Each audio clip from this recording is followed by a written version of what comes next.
Nakahanap ng panibagong tahanan ng isang inabandonang batang Pinay na walang mga braso at binti. Ang kanyang mga magulang ngayon, isang mag-asawa mula sa Amerika na buong puso siyang tinanggap, minahal at inaruga. Ang kanilang kwento sa balitang hatid ni Mav Gonzalez.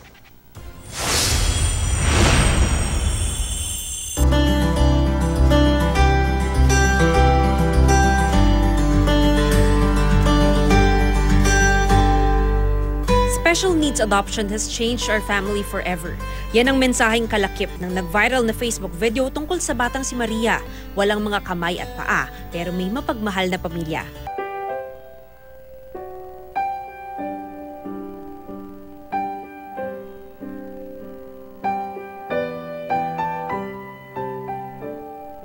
October 7, 2015, ang pinakamasayang araw para sa mag-asawang Amerikanong sina Adrian at Jason Stewart.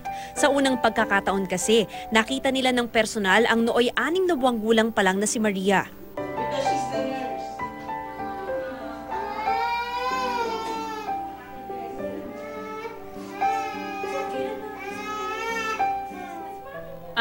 Well, we love the Filipino culture. We have a lot of Filipino friends, and my husband actually lived in the Philippines for 2 years as a missionary.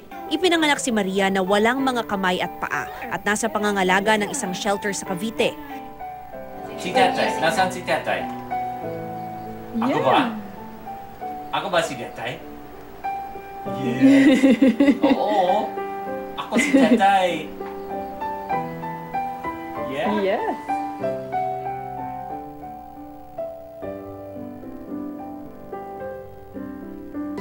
Tingnan mo dito.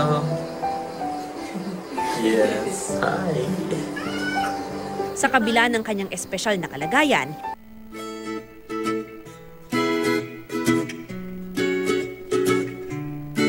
hindi nag-atubili ang mag-asawang sina Adrian at Jason para buksan ang kanilang tahanan sa bata. We don't see any difference in any of our children.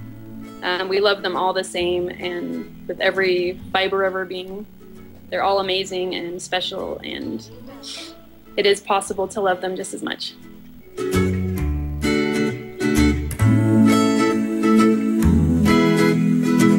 2 taon matapos nilang ampunin si Maria, ito na siya ngayon.